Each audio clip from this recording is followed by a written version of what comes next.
사전적 의미의 음식은 사람이 먹을 수 있도록 만든 모든 것을 말합니다. 하지만 음식은 사람이 먹을 수 있는 것이라는 사전적 의미를 넘어 한 국가 또는 한 민족의 정체성을 나타내기도 하죠. 그런 의미에서 한식은 그 아이덴티티가 확실한 음식인데, 지리적으로 중국과 가까우면서도 중국과는 전혀 다른 식문화를 가지고 있고, 1시간 거리 떨어진 일본이나 러시아와는 비교조차 불가능한 식문화를 계승 발전시켜 왔습니다. 서양을 포함해 많은 국가의 식문화는 요리문화, 즉 한 끼 식사의 주인공, 메인 요리 하나로 충분한 경우가 많습니다.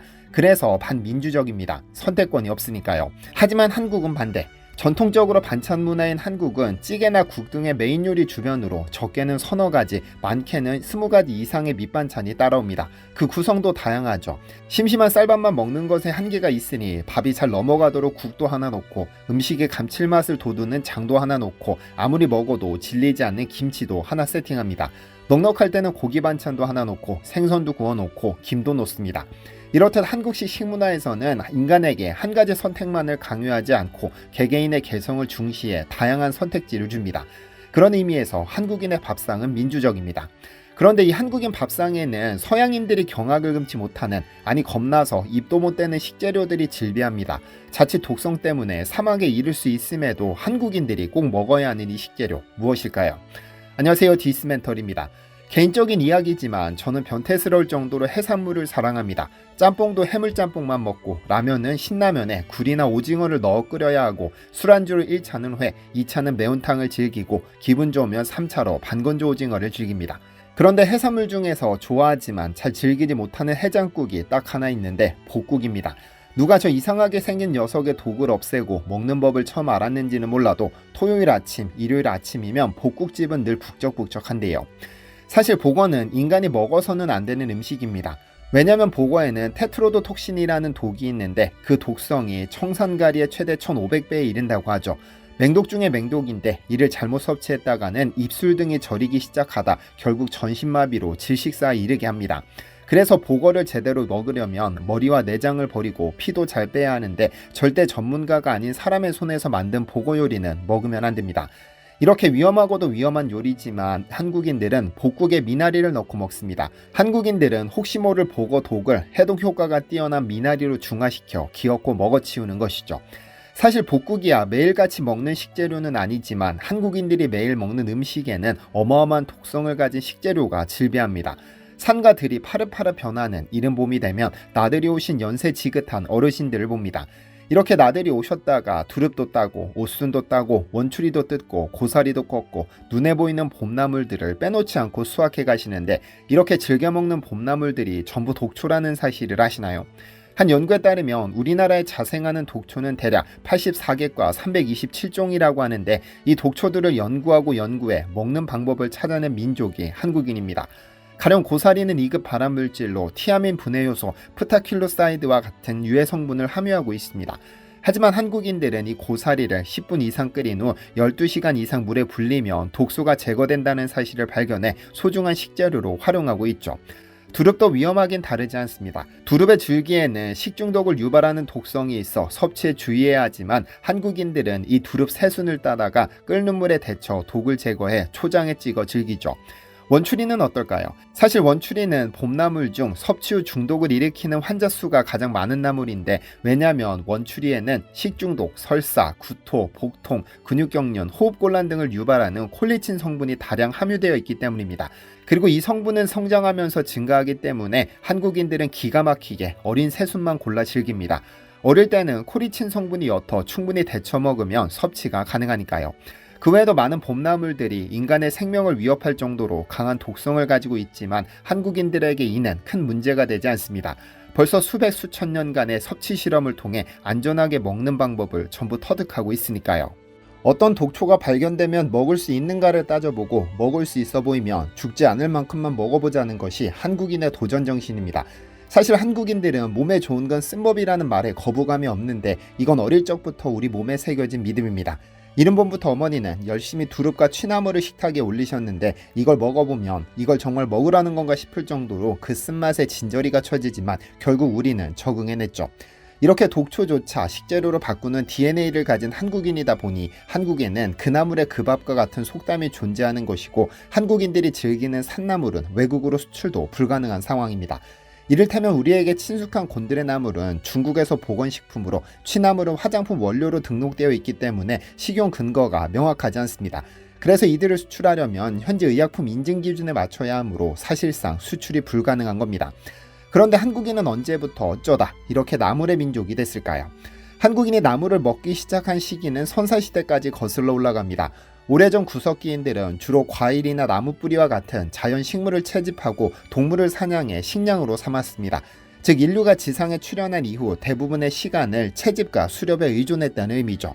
다만 사냥으로 얻는 고기는 가끔 먹을 수 있는 특식이었지만 식물은 수시로 뜯어 먹을 수 있는 일상식이었기 때문에 인류의 생존에 가장 중요한 역할을 한 것은 식물인데요.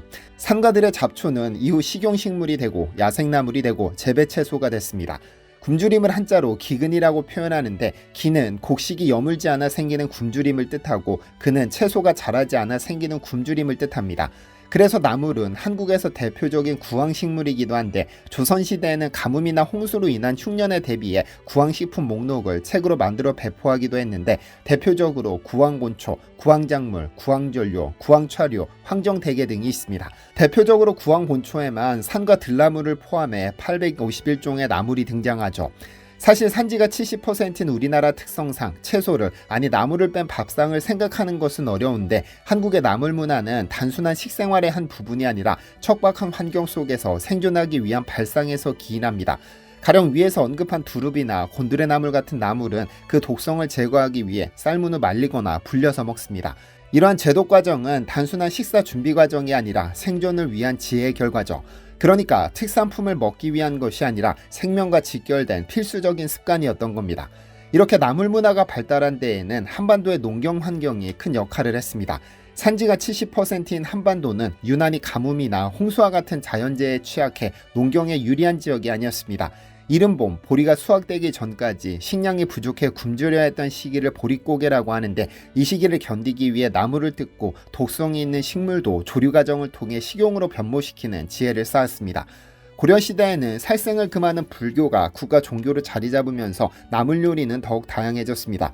그리고 1890년 조선 말기 편찬된 조리서 시의전서에는 비빔밥의 원형으로 알려진 골동반이 등장하는데, 원문을 보면 밥을 정이 짓고 고기 재어 볶아 넣고 갈라붙여 썰어 넣고 각색 나무새 볶아 넣고 좋은 다시마 튀각 튀어 부숴 넣고 고춧가루, 깨소금, 기름 많이 넣고 비비어 그릇에 담아 위는 잡탕거리처럼 계란 부쳐 골패쪽만치 썰어 얹고 완자는 고기 곱게 다져 잘 재어 구슬만치 비비어 밀가루 약간 묻혀 계란 씌어 부쳐 얹나니라 라고 쓰고 있습니다. 이 책은 골동반과 부빔밥을 병기하고 있는데, 이미 조선시대부터 나물을 넣은 비빔밥이 존재했던 겁니다. 산채 비빔밥을 즐기는 분들은 잘 아시겠지만 나물은 그냥 배골치 않으려고 먹었던 것만은 아닙니다. 그 풍미도 좋고 맛도 뛰어난데요. 그래서 조선시대 그 유명한 다산 정약용이 근무지를 이탈한 적이 있습니다. 당시 승정원 좌부승지였던 36살의 다산은 여유당정서에 그 전말을 고했는데, 그는 석류가 처음 꽃을 피우고 보슬비가 깔끔하게 개자 불현듯 초천에서 고기잡이하기에 안성맞춤이라는 생각이 들었다면서 생가가 있는 남양주로 떠납니다. 그리고는 형제들과 함께 투망을 던져 물고기 50마리를 잡아 매운탕을 실컷 끓여 먹고는 산나물이 제철이라 천지남에 올라 2박 3일 동안 신나게 산나물을 뜯다 내려왔죠. 그는 벼슬하는 자는 임금에게 허락을 받고 도성문을 나설 수 있었다. 그러나 뵙고 재가를 얻을 수 없었으므로 그냥 출발했다고 쓰고 있는데, 현재로 치자면 대통령 비서실에 해당하는 승정원의 자부승지가 3일간 근무지를 이탈한 것은 분명 엄벌로 다스려야 하지만 정조가 너무나 사랑한 덕분에 목숨을 건질 수 있었는데요. 한편 전 세계에서 채소 사랑으로 둘째가라면 서러운 민족도 한국입니다. 우리가 흔히 생각하는 한정식의 절반 이상은 채소로 이루어져 있는데, 채소를 너무 사랑하다 보니 외국에서 들여온 채소도 한국에 없어서는 안 될 식재료로 탈바꿈한 경우도 있습니다. 예를 들어 한국 전통 음식인 김치는 배추 없이는 성립될 수 없는 음식인데, 우리 문헌에 김치 재료로 처음 배추가 등장한 것은 조선 중엽입니다. 1766년에 편찬된 증보살림 경제에 김치 재료로 배추가 보이지만 현재 배추 통김치는 아니고, 1809년에 나온 규합총서에는 여러 종류의 김치들이 등장하지만 아직까지도 배추 통김치는 보이지 않습니다. 이 배추 통김치가 처음 등장한 것은 1890년 편찬된 것으로 보이는 조리서 시의전서입니다. 한국은 원래 배추 재배가 쉽지 않아 없던 채소였지만 19세기에 이르러 좋은 배추가 등장하기 시작했는데 1850년쯤 중국 호북지방이 원산지인 배추 종자가 한국에 들어와 토착화됐습니다. 그런데 김치의 핵심인 배추는 그렇다 치더라도 고추도 한국이 원산지가 아닙니다. 중남미가 원산지입니다. 아메리카에 처음 간 콜럼버스는 이미 고추에 대한 기록을 남겨놨고 멕시코에서 재배되던 매운 고추, 칠리가 스페인으로 건너가 피미엔토가 되었고 16세기 이탈리아로 건너가 페페론치토가 됐습니다. 곧바로 유럽 전역으로 보급되었는데 헝가리는 계량종을 이용해 파프리카를 탄생시키기도 했습니다. 사실 한국이나 중국, 일본에 어떻게 고추가 전해졌는지 추적하기는 쉽지 않지만 일본에서는 우리나라를 통해 고추가 전래됐다고 해서 고려초라고 부르기도 하는데요. 중요한 것은 이 고추가 한국에 전파된 덕분에 현재 우리가 먹는 김치가 탄생할 수 있었다는 점. 1800년대 이전에도 우리 조상들은 채소를 발효시킨 음식을 먹었는데 이를 해, 저, 침채 등으로 불렀습니다. 그중 침채가 딤채로, 딤채가 김치로 변하며 현재의 김치로 자리 잡았는데요. 고려시대에는 무, 가지, 오이, 부추, 파 등을 주재료로 하고 양념으로 마늘과 생강, 귤껍질, 천초 등을 썼습니다. 그러니까 현재 우리가 먹는 김치는 조선시대부터 자리 잡은 것으로 보여집니다. 그리고 제가 너무도 사랑하는 양파의 양은 서양을 뜻합니다. 서양에서 온 파라는 뜻인데 이 역시 김치의 재료로 사용되고 있습니다. 그리고 이렇게 만들어진 김치는 그야말로 만능 식재료입니다. 각종 유산균은 제쳐두더라도 김치 하나만 있으면 김치찌개, 김치전, 김치찜, 김치삼겹살, 김치볶음밥, 김치말이국수, 두부김치, 보쌈, 부대찌개, 삼합 등의 메인 요리뿐 아니라 국수에도 만두에도 라면에도 죽에도 찌개에도 없어서는 안 될 필수 식재료죠. 그러니까 우리 조상들은 원래 우리나라에만 존재했던 독초들을 아주 지혜롭게 식재료로 바꾸는 능력이 뛰어났을 뿐 아니라 외국에서 건너온 식재료들도 한국식으로 응용해 세계에서 가장 건강한 발효 음식으로 만들어낸 지혜 민족이기도 합니다. 오늘은 나물의 민족, 채소의 민족이라는 주제로 다뤄봤는데 아무리 나물을 사랑하더라도 주의할 점이 있습니다. 아무 데서나 나물을 캐면 안 됩니다. 산나물도 주인이 있기 때문인데 국유림과 사유림에서 임산물을 무단으로 채취하다가 적발되면 산림보호법 등에 따라 처벌받습니다. 해마다 봄철이면 등산객과 상춘객이 입산 통제구역에 들어가 산나물과 약초를 채취하고 산림을 훼손해 관리당국이 골머리를 앓는다고 하는데 몇 년 전부터 산림청과 국유림 관리소, 각 시도 관계부서는 드론까지 동원해 특별단속을 실시하고 있습니다. 매년 4, 5월에만 임산물 무단 채취로 적발돼 계도 및 훈방 조치된 사례가 50건을 넘는다고 하죠. 그리고 산에서 나무를 채취하다 보니 사고도 적지 않습니다. 일례로 제주도에서는 최근 5년 동안 도내 길이름 사고가 459건이었는데 그중 190건이 고사리 채취 중에 발생했습니다. 고사리 처리되면 제주 소방서에는 하루 몇 번이고 고사리를 꺾다 길을 잃었다는 신고가 들어온다고 하죠. 산나물은 먹는 재미보다 직접 캐는 재미가 더 좋다는 거 잘 알지만 목숨까지 걸 정도는 아닐 겁니다. 이제 4개월 뒤부터 본격 산나물 채취 기간이 도래하는데 부디 안전하고 합법적인 범위에서만 즐기셨으면 좋겠습니다. 시청해주셔서 감사합니다. 디시멘터리에서는 여러분의 제보를 기다립니다. 제 채널에서 다뤘으면 좋겠는 뉴스 또는 널리 알려졌으면 하는 영상은 디시멘터리 네이버.com으로 보내주시면 소중히 제작하겠습니다. 시청해주셔서 감사합니다.